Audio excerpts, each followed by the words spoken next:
ये पहले तो जो वॉल्यूम है ये गुजरात स्टेट की एक बेसिक हिस्ट्री बताते हैं और ये जो 2 वॉल्यूम है ये जमात इस्लामी हिंद गुजरात के कामों को बताते हैं। ये हिस्ट्री जो है इसलिए जानना जरूरी है कि किन हालात में और किन माहौल में जमात इस्लामी हिंद गुजरात ने जो है अपने कामों को किया।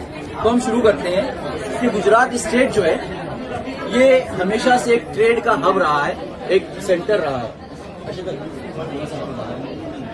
ये हमेशा से जो है एक ट्रेड का सेंटर बना रहा है। चूंकि ये एक समंदर के किनारे वाक़ स्टेट है, बहुत सारे अलग अलग एरियाज से, अलग अलग मकामात से, अलग अलग कंट्रीज से लोग यहाँ पे बिजनेस के लिए आते रहे और यहाँ पर बसते रहे। गुजरात स्टेट की जब आप हिस्ट्री देखेंगे तो गुजरात में अलग अलग सल्तनतें गुजरी हैं। सबसे पहले ये इंडस वैली सिविलाइजेशन जो one of the oldest civilisation है, जैसे हड़प्पा और मोहनजोदाड़ो है, उसी तरीके से इंडस वैली सिविलाइजेशन। सेकेंड ये राजपूताना सल्तनत एंड थर्ड ये मुगलिया सल्तनत या मुस्लिम सल्तनत या जिसे सल्तनत गुजरात भी कहा जाता है, उसका रिप्रेजेंटेशन शर्केज का रोजा, ये भी अहमदाबाद में है। और ये रानी की वाव जो राजपूताना सल्तनत को रिप्रेजेंट करता है, ये भी अहमदाबाद का मॉन्यूमेंट है। इन तमाम ड्यूरेशन में एक चीज कॉमन रही, वो जो कॉमन चीज थी वो ये थी कि गुजरात हमेशा से ही एक हिंदू डोमिनेटेड स्टेट रहा। गुजरात में मुस्लिम पॉपुलेशन कम ही रही और ये अलग अलग एरा जो गुजरे ना, इसमें भी कभी ऐसा हुआ नहीं कि मुस्लिम पॉपुलेशन को बढ़ाने के लिए कोई खास इकदाम किए गए।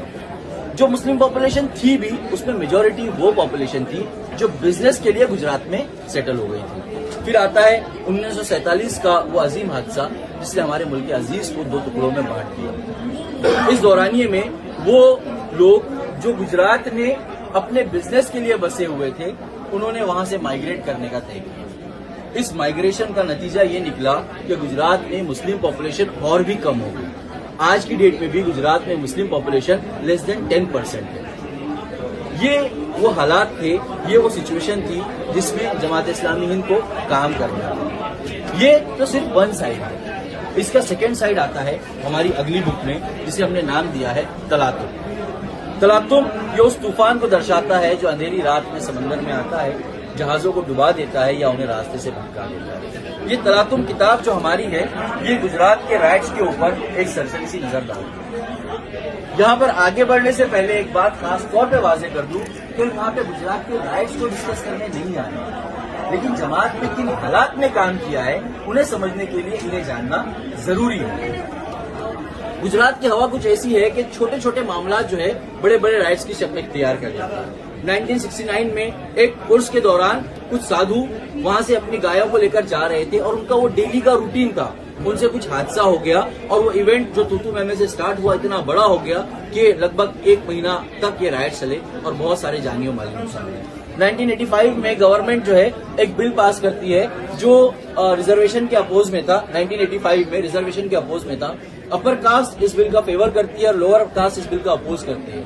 इससे इतने बड़े राइट्स होते हैं जो अगेन काफी ज्यादा नुकसानों को करते हैं।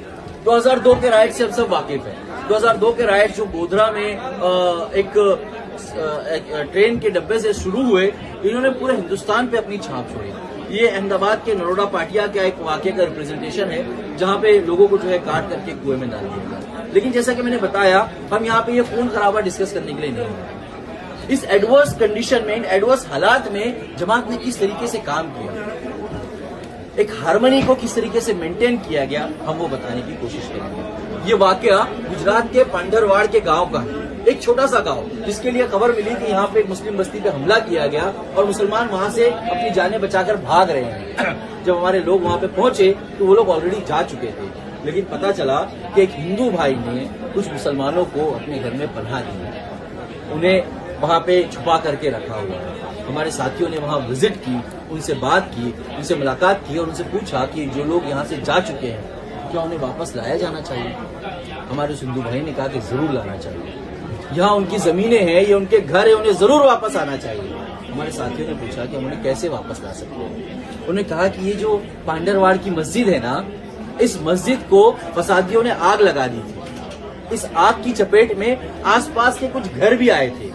ये घर कुछ गरीब हिंदू कारपेंटर्स के घर थे, इनका फसाद से कोई लेना देना ही नहीं है।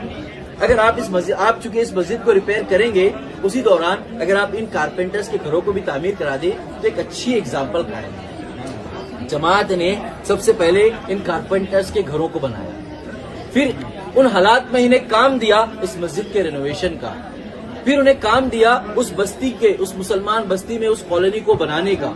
जब वो कॉलोनी बन गई, जब लोगों को वापस लाया गया, जब इस मस्जिद के इनॉग्रेशन की बारी आई, तो इस इनॉग्रेशन को होस्ट किया उस गांव के हिंदू भाइयों ने और उन्होंने 2000 लोगों को खाना खिलाया। ये वो हालात थे, ये वो कम्युनल टेंशन थे जहां पे मुसलमान जमात इस्लामी हिंद को काम करना था। जमात ने इन कामों में हमेशा दावत को अपनी प्रायोरिटी रखी और जमात ने कोशिश की कि बिरादरान वतन में दावत के पैगाम को आम किया जाए।